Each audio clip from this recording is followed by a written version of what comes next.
জয় জগন্নাথ, জয় বলরাম, জয় সুভদ্রা। সুধী ভক্তবৃন্দগণ, আজ শ্রী জগন্নাথ দেবের স্নান যাত্রা। কিভাবে পুরীধামে জগন্নাথ বলরাম সুভদ্রাকে স্নান করানো হয়, হয়তো এটি অনেকেই দেখেন নাই। সচ্চুকে যারা দেখেছেন তারা জানেন, তারা বুঝতে পারেন। আমরাও প্রায় সময় যাই জগন্নাথের স্নান যাত্রা দর্শন করতে জগন্নাথপুরীতে। প্রতি বৎসরই জগন্নাথের স্নান যাত্রা জ্যৈষ্ঠ মাসের শুক্লপক্ষ অর্থাৎ জ্যৈষ্ঠ পূর্ণিমায় এই স্নান যাত্রা অনুষ্ঠিত হয়ে আসে।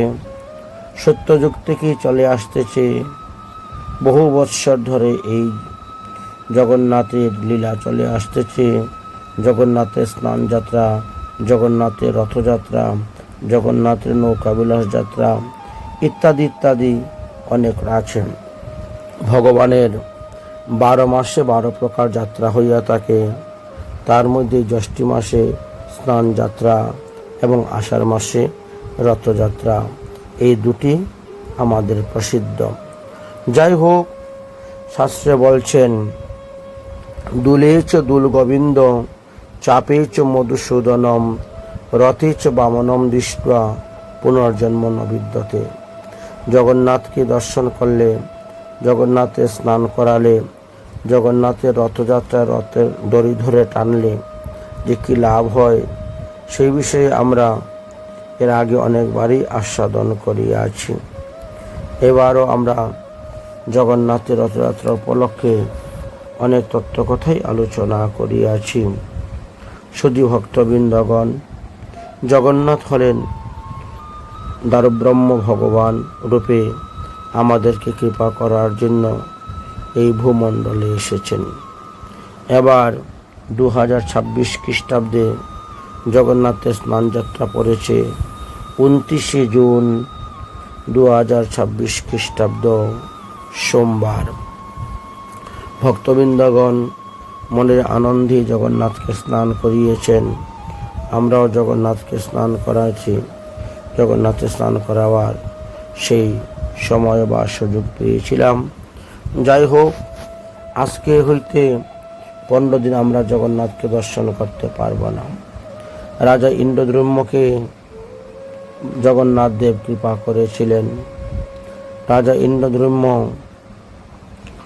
পাঠিয়েছিলেন বিদ্যাপতিকে। বিদ্যাপতি অনেক খোঁজাখুঁজি করে সবরপল্লীতে গিয়েছিলেন। বিশ্ব বসুর সঙ্গে সাক্ষাৎ হয়েছিল। বিশ্ব বসুর কন্যা ললিতাকে বিবাহ করেছিলেন। ললিতার অনুরোধে বিশ্ব বসু এই বিদ্যাপতিকে নীলমাধব নিয়ে দর্শন করিয়েছিলেন। নীলমাধব দর্শন করে তিনি এসে রাজাকে বলেছিলেন। তারপর রাজা ইন্দ্রদ্যুম্ন নীলমাধব দর্শন করতে গেলেন। সেই সব অনেক কাহিনীর কথাই আপনারা জানেন, আপনাদেরকে বলেছি। তাই এই শুভযাত্রাতে আপনাদের সকলকে আহ্বান জানাচ্ছি। স্নান যাত্রা আজকে আমাদের হলো এবং সামনে আসতেছি রথযাত্রা। এখন মধ্যে 15 দিন জগন্নাথ অন্নশন ব্রত, মানে ওই জ্বর হয়েছে বলে এখন পাচন আদি দ্রব্য খাবেন। আমরা দেখাবো আপনাদেরকে যে স্নানের পরে জগন্নাথকে গণেশ বেশে সাজানো হয়েছিল, আর তারপরে তিনাকে বিশ্রামালয়ে নিয়ে যাওয়া হয় এবং সেখানে তিনি জ্বর অবস্থায় অবস্থান করেন। সেখানে পাচন আদি দ্রব্য ভোজন করানো হয় ইত্যাদি ইত্যাদি। তো অনেক অনেক ভক্তের চরিত্র কথা আলোচনা করা আছে। তো আজ আমরা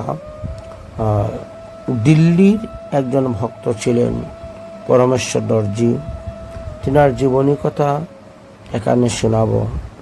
জগন্নাথকে যখন আনা হয় স্নান করাতে বা রথযাত্রাতে, যে রথ তোলার জন্য যে আনা হয় জগন্নাথকে, এর একটা পাণ্ডুবিজয়ী লীলা হয়ে থাকে। অর্থাৎ বালিশ দেওয়া হয়, একটা বালিশ দিয়ে তার উপরে নিয়ে আরেকটা বালিশ, তার উপরে আরেকটা, মানে বালিশের উপরে বসিয়ে বসিয়ে আনা হয় জগন্নাথ বলরাম সুভদ্রাকে। পাণ্ডাগণ নিয়ে আসেন। তো তাতে একটা বালিশ ফেটে গিয়েছিল। এই বিষয়ে একটি সুন্দর কাহিনী আছে, আপনাদেরকে বলবো। আজকে তো 108 কলস জল দিয়ে জগন্নাথকে স্নান করানো হয়েছে। এই জ্যৈষ্ঠ পূর্ণিমাতে মহাস্নান করানো হয়। এবং এই যে 8 কলস জল আনা হয়, এটি একটি গুপ্ত কুয়া আছে, যে কুয়াটি মন্দিরের ভিতরেই আছে। এবং বৎসরে মাত্র একদিন একবার এই কুয়ার মুখ খোলা হয় এবং সেখান থেকে জল এনেই জগন্নাথকে স্নান করানো হয়। বাইরের অন্য কোনো জল দিয়ে জগন্নাথকে স্নান করানো হয় না। যদিও আমাদের খুব গরম পড়েছে এবং গরম উপলক্ষে স্নান করাইলে ভালোই লাগে, কিন্তু এটি হলো জগন্নাথের আবির্ভাব তিথি, জগন্নাথের জন্মতিথি, জগন্নাথের প্রকট তিথি। এই তিথিতে জগন্নাথ প্রকট হয়েছিলেন। তাই এই তিথিতে এটি হলো তিনার মহা অভিষেক, এটি হলো তিনার মহা স্নান। এবং এই স্নানের পরেই তিনি আসল ভোগ মন্দিরে প্রবেশ করেছিলেন। অতএব আসুন আমরা জগন্নাথ দেবের লীলা কথা আস্বাদন করি। রঘু নামক ভক্তর সঙ্গে জগন্নাথ কত কত লীলা করেছিলেন সেই কথাও আপনাদেরকে শ্রবণ করাবো। কোন কোন ভক্তর সঙ্গে কিভাবে জগন্নাথ লীলা করেছিলেন সেই সমস্ত কথা আপনারা আস্বাদন করুন। রাধে রাধে, জয় শ্রী রাধে। নন্দ স্কন্দায় প্রণতার্তহরায় চ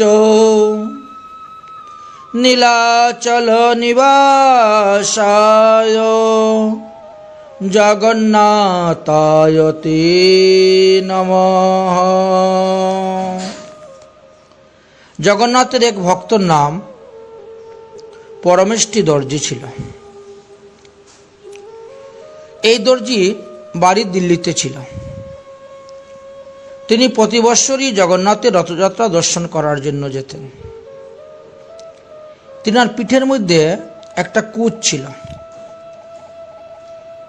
চেহারাটা দেখতে ততটা ভালো নয়, কিন্তু ভিতরটা তিনার খুবই ভালো ছিল। তিনি সম্পূর্ণ সদ্গুণ বৈশিষ্ট্য ছিলেন এবং তিনি ভক্ত পরিবারেও জন্মগ্রহণ করেছিলেন। তিনি জড়জগতের অনিত্যতা উপলব্ধি করেছিলেন এবং ভগবানই যে একমাত্র আরাধ্য সেই তত্ত্ব তিনি অবগত হয়ে তিনি সর্বদা ভগবানের নাম জপ করতেন, ভগবানের কীর্তন করতেন, ভগবানের লীলা স্মরণ করতেন। তিনার পত্নীর নাম ছিল বিমলা দেবী। দেখতে শুনতে খুব সুন্দরী স্ত্রী, কিন্তু সদ্ভাবাপূর্ণ সদ্গুণের অধিকারিণী ছিলেন। তিনি সর্বদাই স্বামীর সেবায় নিয়োজিত থাকতেন। তাদের সাংসারিক জীবনে 3টি পুত্র এবং 2টি কন্যা উৎপন্ন হয়েছিল। পরমেষ্টি ভক্ত দর্জির কাজ করতেন, সেলাইয়ের কাজ করতেন, টেইলারি কাজ। খুবই পারদর্শী তিনি ছিলেন। তো প্রায় বছরই তিনি জগন্নাথের রথযাত্রা উপলক্ষে জগন্নাথ পুরীতে যেতেন। 10 দিন 15 দিন থেকে সমস্ত জগন্নাথ লীলা দর্শন করে আসতেন। অন্য সময় দিল্লিতে থাকতেন এবং দর্জির কাজ তিনি করতেন। তিনার এই দর্জি কাজের সুনাম চতুর্দিকে ছড়িয়ে পড়েছিল। কোনো এক সময় দিল্লির মুসলমান বাদশাহ পরমেষ্টি দর্জিকে ডাকলেন এবং তিনি কিছু কাপড় বের করে দিলেন, দিয়ে বললেন যে এই কাপড়ের মধ্যে হীরা মণি মুক্তা খচিত স্বর্ণ সুতার দ্বারা এমব্রয়ডার করে তোমাকে সুন্দর করে আমার জন্য 2টা বালিশ বানিয়ে দিতে হবে, কুল বালিশ। পারবে তো? পরমেশ্বর দর্জি বললেন, হ্যাঁ পারবো। ঠিক আছে, তুমি কাজ শুরু করো। তোমার কাজ দেখে পছন্দ হলে আমি তোমাকে আরও কাজ দেব। তবে একটা কথা শুনো, কাপড়ের উপরে যেন কোনো সেলাই দেখা না যায় এবং এই বালিশের উপরে নানা রকম ফুল সুতা দিয়ে অঙ্কন করতে হবে, কিন্তু এমনভাবে করবে যাতে সুতা বলে বোঝা না যায়।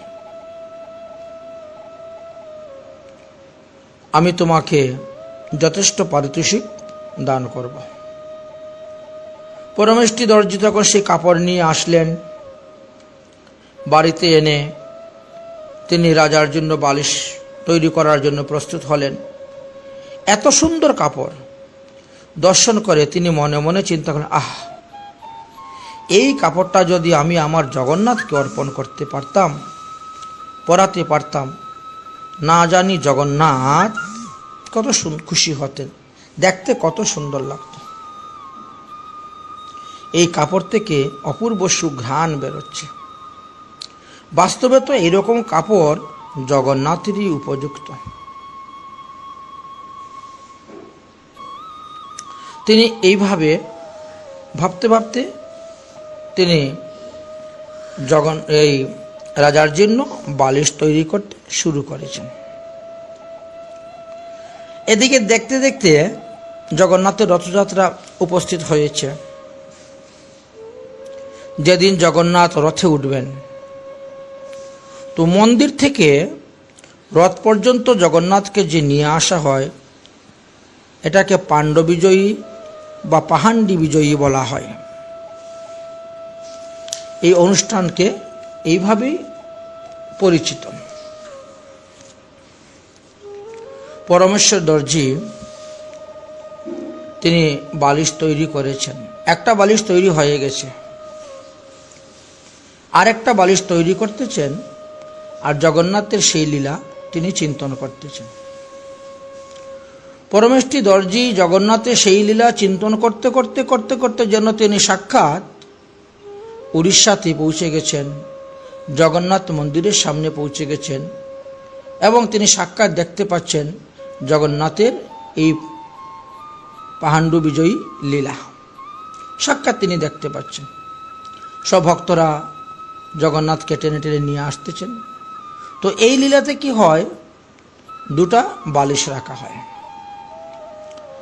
একটা বালিশের উপরে এনে জগন্নাথকে দাঁড়ানো করানো হবে, আরেকটা বালিশ রাখা হবে, এই বালিশ থেকে সেই বালিশের উপর রাখা হবে, তারপর এই বালিশটা নিয়ে রাখা হবে, সেই বালিশটাকে এনে আবার দেওয়া হবে। এইভাবে বালিশকে উপাদানও বলা হয়। তাই জগন্নাথ যখন মন্দির থেকে বাইরে এলেন, তখন তিনাকে একটি উপাদান বা বালিশের উপরে রাখলেন। সেবকগণ আরেকটি বালিশ সামনে দিলেন, আবার সকলে মিলে জগন্নাথকে আবার আরেকটি বালিশে রাখলেন। এইভাবে অগ্রসর হতে হতে হতে হতে দৈবাৎ কি হয়েছে, একটা বালিশ ফেটে গেছে। একটা বালিশ ফেটে গেছে। তখন সকলেই হাহাকার করতে শুরু করলেন, এখন কেমন করে নিয়ে যাবে, আরেকটা বালিশের প্রয়োজন। পরমেষ্ঠী দর্জি তখন তিনার কাছে যে বালিশটি ছিল, ওই বালিশটি হাত বাড়িয়ে তিনি জগন্নাথকে দিতে প্রস্তুত হয়ে গেলেন। আর জগন্নাথও সাক্ষাৎভাবে সেখানে উদয় হয়ে তিনার কাছ থেকে বালিশ নিয়ে অন্তর্হিত হয়ে গেলেন। সেখানে আবার ওই পাণ্ডুহা বিজয়ী লীলা শুরু হলো। জগন্নাথকে এইভাবে রথের উপরে নিয়ে স্থাপন করলেন। দর্জি পরমেষ্ঠী অপূর্ব জগন্নাথের সমস্ত লীলা দর্শন করতেছেন। তিনি লীলাতে তন্ময় হয়ে আছেন। যাই হোক, রথযাত্রা সমাপ্ত হলো। যখন লীলা অবসান হলো, বাহ্য দৃষ্টি করলেন, তখন দেখেন একটা বালিশ নেই। আরে, একটা বালিশ নেই, তাহলে কি স্বয়ং জগন্নাথ এসে নিজে গুণে কৃপা করে আমার কাছ থেকে বালিশ নিয়ে গেছেন? নিজেকে বড় কৃতার্থ, বড় ধন্য বলে তিনি মনে করলেন যে জগন্নাথের অশেষ কৃপা আমার উপরে অত্যন্ত সদয়, এই জন্য আমার বালিশটি তিনি নিয়ে গেছেন। যাই হোক,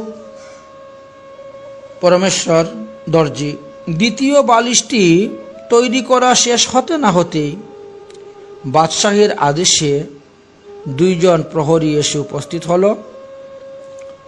রাজামশাই আপনাকে ডাকতেছেন, বাদশাহজি আপনাকে ডাকতেছেন, অবিলম্বে আপনি বালিশ নিয়ে গিয়ে উপস্থিত হন। তখন পরমেষ্ঠী দর্জি ওই একটা বালিশই একটা ব্যাগের ভিতরে ভরে তিনি রাজদরবারে গিয়ে উপস্থিত হলেন এবং রাজার সামনে সেই বালিশটি দেখালেন। রাজা বালিশটা দেখে খুব আনন্দিত হলেন, সন্তুষ্ট হলেন। বাহ, অপূর্ব সুন্দর বালিশ হয়েছে, আমি যতটা আশা করেছিলাম তার থেকেও বেশি সুন্দর হয়েছে।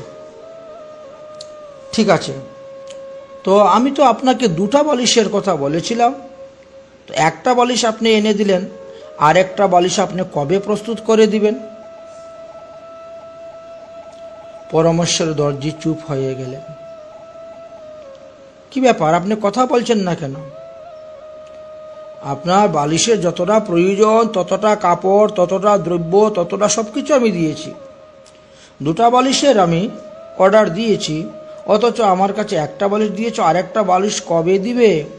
ওটা প্রস্তুত করতে কতদিন লাগবে? তুমি কি এটা এখনো প্রস্তুত করোনি? কত রকম বলছেন রাজা। বাদশাহের কথা শুনে তিনি কিছুই বলছেন না, চুপ করে আছেন। আরে তোমার ভয়ের কারণ কি? তুমি হ্যাঁ না কিছু তো একটা বলো, সত্যি করে বলো, তোমার মৌন থাকার কারণ কি বলো। পরমেষ্টি ভক্ত তৎক্ষণাৎ বাদশাহকে হাত জোড় করে বললেন, হে রাজন, হে বাদশাহ, আমাদের ভগবানের একটি নাম আছে জগন্নাথ। প্রতি বৎসরই নীলাচলে জগন্নাথের রথযাত্রা হয়। আমি অন্যান্য বৎসর রথযাত্রায় গমন করতাম, দর্শন করতাম। এই বৎসর কাজের চাপে যেতে পারি নাই। তো সেই দিন, যেদিন আমি আপনার বালিশ তৈরি করেছিলাম, সেই দিনেই আমি দেখলাম যে জগন্নাথের পাণ্ডুহা বিজয়ের সময় একটা বালিশ ফেটে গিয়েছে। আমি ভাবাবিষ্ট হয়ে ওই বালিশটি যখন হাত বাড়িয়ে দিলাম, তখন জগন্নাথ সেই বালিশটি গ্রহণ করে নিয়েছিলেন। পরবর্তী সময়ে আমি দেখি এখানে আর বালিশ নেই। সুতরাং বালিশ আমি দুটি তৈরি করেছিলাম, তাই একটা বালিশ আপনাকে দিলাম, আর একটা বালিশ জগন্নাথকে দেওয়া হয়ে গেছে। পরমেষ্টির কথা শুনে বাদশাহ হাসতে শুরু করলেন, যেন পাগলের প্রলাপ তেনার কাছে মনে হলো। কিন্তু অন্তরে আবার ক্রোধ সৃষ্টি হলো, কেননা বহু মূল্য এই বালিশের। তাই রাজা খুব রাগামৃত হয়ে চক্ষু দুটি লাল করে পরমেষ্টি দর্জির দিকে তাকিয়ে বললেন, তুমি কি উন্মাদ হয়ে গেছ?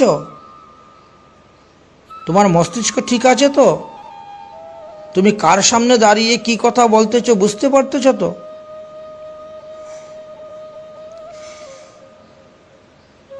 তোমার প্রভু জগন্নাথ সে কোথায় নীলাচলে বাস করেন,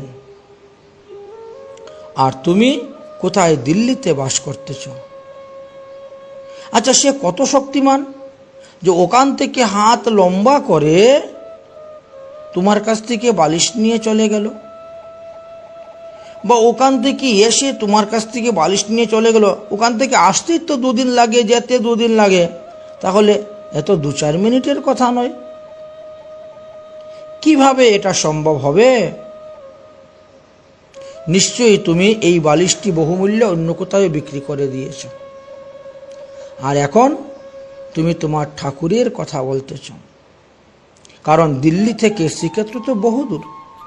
কেমন করে এটা সম্ভব হতে পারে যে এক দিনের মধ্যে, 1 ঘন্টার মধ্যে, বা এক দণ্ডের মধ্যে এইরকম কাজ, সমস্যা সমাধান হলো জগন্নাথের? এইসব প্রশ্ন শুনে পরমেষ্টি আর কিছুই না বলে তিনি জগন্নাথের নাম জপ করতে শুরু করলেন। তিনি রাজাকে বললেন, মহারাজ, আমি একটুকু মিথ্যা কথা বলতেছি না, আমি সত্য কথাই বলতেছি।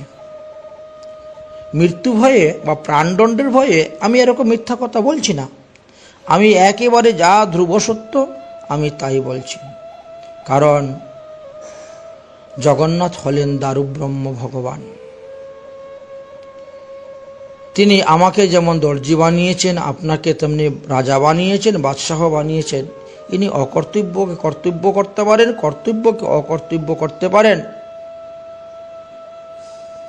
বাদশাহ তখন পরমেষ্ঠীকে বললেন, আর এত ব্যাখ্যা করতে হবে না, তুমি পাপী, তোমার মন অত্যন্ত নীচ, তুমি আমারই বহুমূল্য সম্পদ চুরি করেছ, বাহরণ করে অন্যত্র বিক্রি করেছ। তুমি জানো রাজদণ্ড কত ভয়ঙ্কর?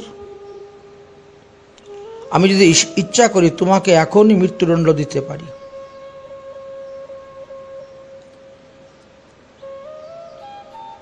এই কথা বলে বাদশাহ তিনার প্রহরীকে আদেশ করলেন, এই দর্জিকে এখনই বন্দী করো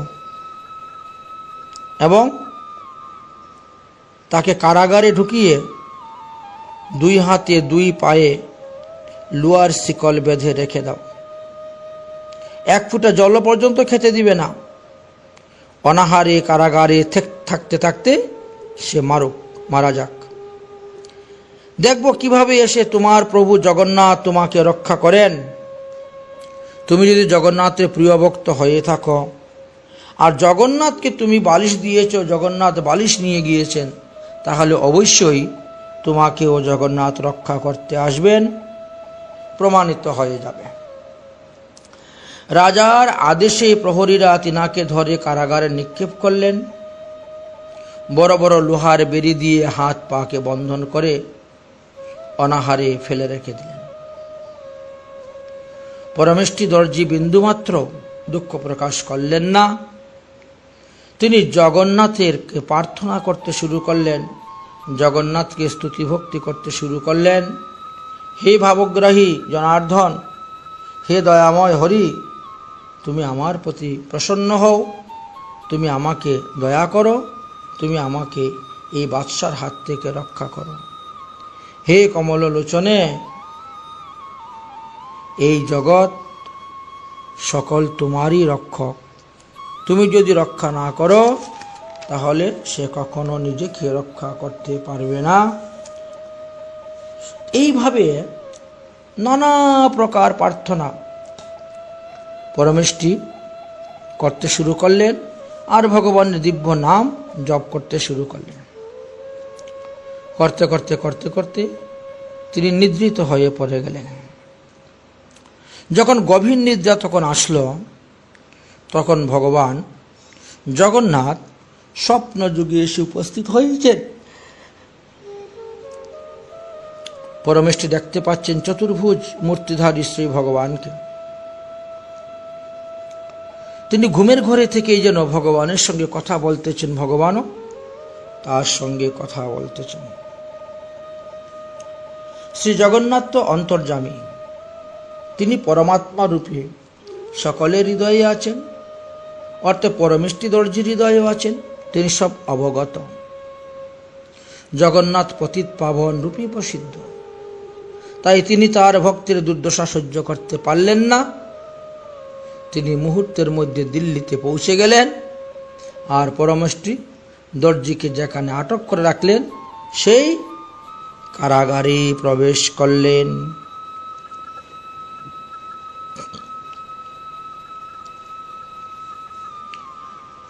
পরমেষ্ঠী দর্জি দেখতে পেলেন যে স্বয়ং ভগবান তিনার সম্মুখে এসে উপস্থিত হয়েছেন। ভগবানের শরীরের জুথি দশদিক আলোকিত হয়ে যাচ্ছে। এমনি তিনার ঘুম ভেঙে গেল। যেই তাকালেন সেই ভগবানকে দর্শন করলেন। ভগবানের কৃপাতে তিনার হস্ত পদের শিকল সব খুলে গেল, তিনি বন্ধনমুক্ত হয়ে গেলেন। সঙ্গে সঙ্গে তিনি ভগবানের চরণে পড়িয়া দণ্ডবত প্রণাম করলেন। ভৃত্যবাঞ্ছা কল্পতরু ভগবান স্বয়ং পরমেষ্ঠীর দিকে তাকিয়ে সহাস্য বদনে বললেন, তুমি আর চিন্তা করিও না, আমি এসে গেছি। যতক্ষণ আমি তোমার সঙ্গে আছি ততক্ষণ কেউ তোমাকে কিছুই করতে পারবে না। যতক্ষণ আমার হাতে সুদর্শন চক্র আছে ততক্ষণ আমার ভক্তগণকে কেউ পরাভূত করতে পারবে না। পরমেষ্ঠী তাড়াতাড়ি ভগবান শ্রীকৃষ্ণের চরণে, সেই জগন্নাথের চরণে লম্বা হয়ে পড়ে প্রণাম করলেন সাষ্টাঙ্গে। ভগবান তৎক্ষণাৎ তিনার পদ পরমেষ্ঠির মস্তকে স্থাপন করলেন। সঙ্গে সঙ্গেই এই দর্জির যে পিঠের মধ্যে কুচ ছিল, সেই কুচ অদর্শন হয়ে গেল। দেখতে তিনি বিরূপ ছিলেন, অতি সুন্দর রূপ তিনি প্রাপ্ত হয়ে গেলেন।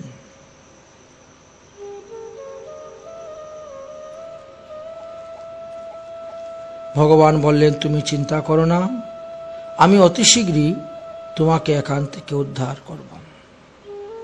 অতঃপর শ্রীপাদ পঙ্কজ মস্তকে ধারণ করে পরমেষ্ঠিকে আশীর্বাদ দিলেন। তারপরে সেখান থেকে ভগবান অদর্শন হলেন। শ্রী ভগবানের দর্শন, স্পর্শন এবং কৃপাপ্রাপ্ত হইয়া দর্জি পরমেষ্ঠির একেবারে পরিশুদ্ধ হয়ে গেলেন। এদিকে জগন্নাথ স্বপ্নের ছলে সেই দিল্লির মুসলিম বাদশাহীর নিকটে গিয়ে উপস্থিত হয়েছেন। বাদশাহ তখন গভীরভাবে নিদ্রায় মগ্ন আছেন।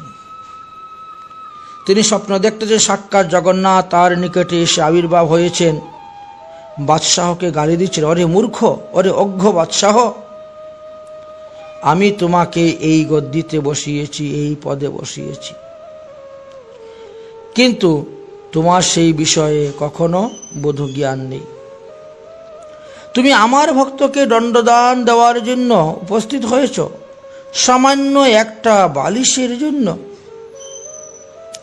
এই জগতে সব কিছু তো আমার সম্পত্তি।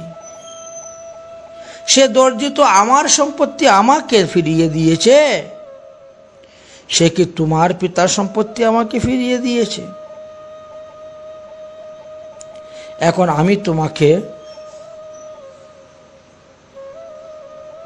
দেখো কি মজা দেখাচ্ছি।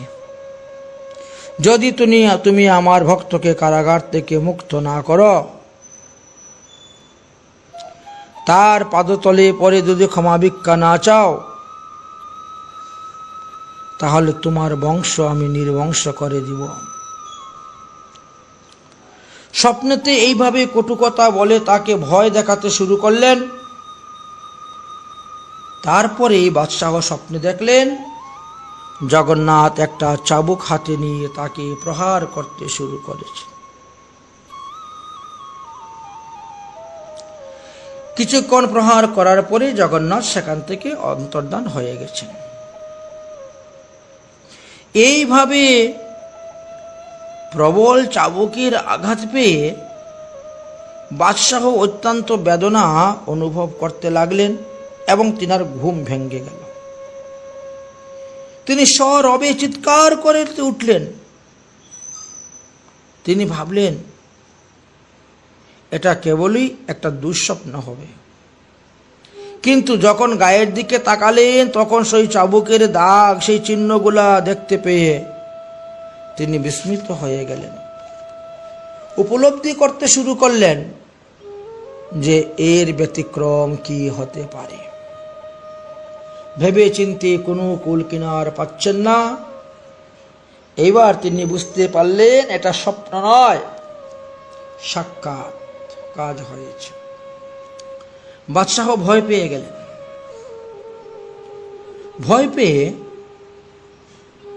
তিনি তখন তিনার খুদাত আল্লাহকে ডাকতে শুরু করলেন। তারপরে তিনি প্রহরীকে ডেকে গভীর রাত্রে কারাগারে গিয়ে উপস্থিত হলেন। কিন্তু কারাগারে যাওয়ার পরে এক অপূর্ব দৃশ্য তিনি দর্শন করলেন। যে দর্জিকে কারাগারের মধ্যে লোহার শিকল দিয়ে বাঁধন করে আটক রাখা হয়েছিল, যেই দর্জিকে কারাগারে ঢোকার সময় কালো কুৎসিত চেহারা ছিল, পিঠের মধ্যে কুচ ছিল, সেই দর্জি আজ এত সুদর্শন দেখতে, তার পিঠে সেই কুচ নেই, অত্যন্ত উজ্জ্বল বর্ণ ধারণ করেছে এবং তার হস্তপদের বন্ধনও খোলা। লোহার বেরি কেমন করে খুলে গেল। সে নিশ্চিন্ত মনে কারাগারে বসে রাম রাম জপ করতেছে।